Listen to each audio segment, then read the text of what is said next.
to anybody that's likes watching my videos or any of my subscribers, I've got to apologize right now. It's been quite a while since I've done a video. Life's been a little bit crazy.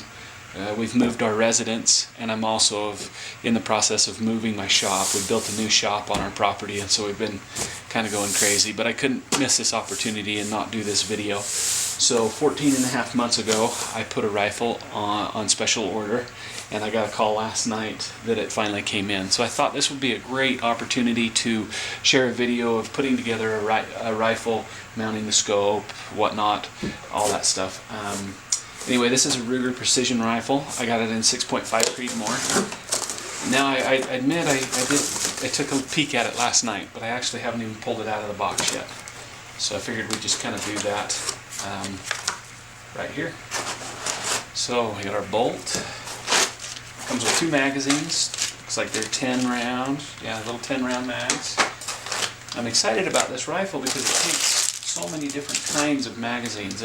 These are the P mags, which I've really liked. Then it also uses the accuracy mags and all the different things like that.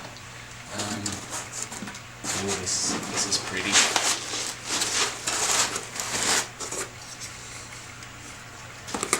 Let's scoop the bolt out. Oh, she's nice. Let's throw this down. Okay, so what we've got to put on it here. I've got a scope. This is a Viper PST 6-24. It's got the cool Horus reticle in it, so it's got kind of the Christmas tree reticle, so it's got all your drop compensation and everything like that built into it. I always use MRADs. I hate MOA. The math is insane with MOA, and MRAD is just so easy. Everything's intense, so it's just super easy and quick. The mount that I'm going to be using is a LaRue mount. Now this has got a 20 MOA built into it, and also the rifle actually has 20 MOA built into that. So this is going to be an extreme long range. So what's happening is we're canting our scope down and kicking the rifle up. So we're basically getting more elevation. What I want in the end, I want to be, when I'm sighting this at 100 yards, I want to try to be at the very bottom, so I'm bottomed out, so I've got all those up clicks, so I can really bring some elevation onto it. I'd really like to see if I could get this rifle out to 1,600 yards, maybe even 2,000 yards. It should be able to do it. I'll have to go through quite a process of building a round that's accurate and good, but that's for another video. Anyway, getting to our assembly. So I'm going to start with the scope. And I try to just nestle it in there real good, like that. One thing that's really nice about these LaRue one-piece mounts, I'm really a fan of LaRue products. They're just really good. But everything's perfectly lined up. We don't have to worry about lining up rings and things like that. It's just bam, done. So I really dig that. One thing that's really nice about these LaRue mounts is these throw levers that are on it. Just make it really fast, easy mounting, and then they lock. And they claim, and I haven't really tested this much, but absolute zero from locking up. And I don't know, long range rifle, I don't imagine myself changing optics around, but it's kind of nice to know that it's that precision made. So what I'm going to do now is I'm going to put this on here, and I'm going to go through a process of getting it locked up. Come on, get in there. There we go. Okay, so now what I'm going to do is I'm going to lock that on there, and I'm going to go through a process where I sit behind it. I'm going to get my cheek weld adjusted. I'm going to get my length of pull, the length of the stock adjusted to my stock, where I've got a good solid rest. I'm comfortable. Everything's exactly how I want it. Once I get that all adjusted here, what I'm going to do is I'm going to look through the scope, and I'm going to adjust for my eye relief. So what I'm going to do is I'm going to find how far out. As I push it out, the picture's going to start to go dark and blurry and go out, and then I'm going to bring it back and I look good, good, good, good. And just to the point to where I start to lose that clarity again, I'm going to make a mark. So I'm going to take a pencil, and on this scope ring, I'm going to make a mark. And I'm going to come forward where it's good, good, good, good, just to the point to where it goes back, I'm going to make a mark. And then I'm going to take those two marks, and I'm going to put it dead center between those two marks. So I have this right where I want it. I've got my little pencil mark that tells me exactly where I want it. First thing I'm going to do is I'm going to lock down the LaRue mount.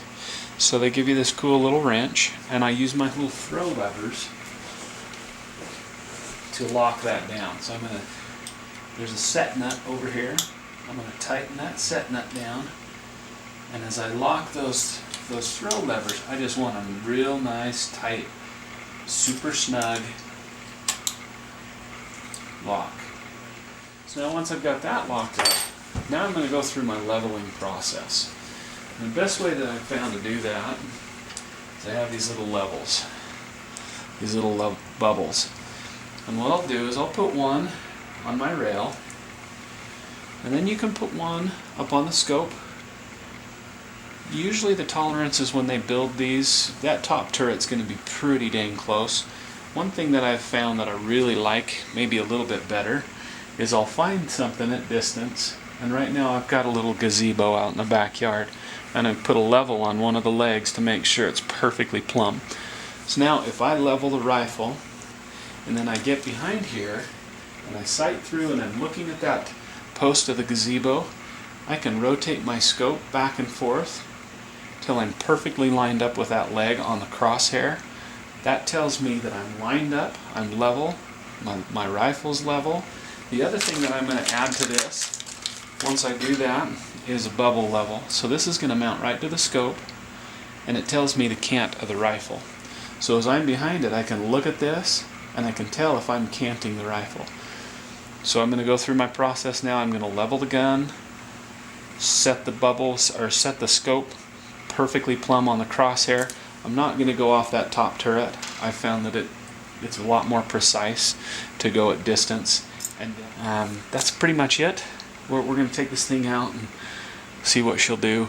I'll share some more videos, like a real long range video. I just wanted to show the process of what I go through when I mount up a scope and my leveling process. I think that's the thing that affects accuracy more than anything else. Anyway, I hope you enjoyed this.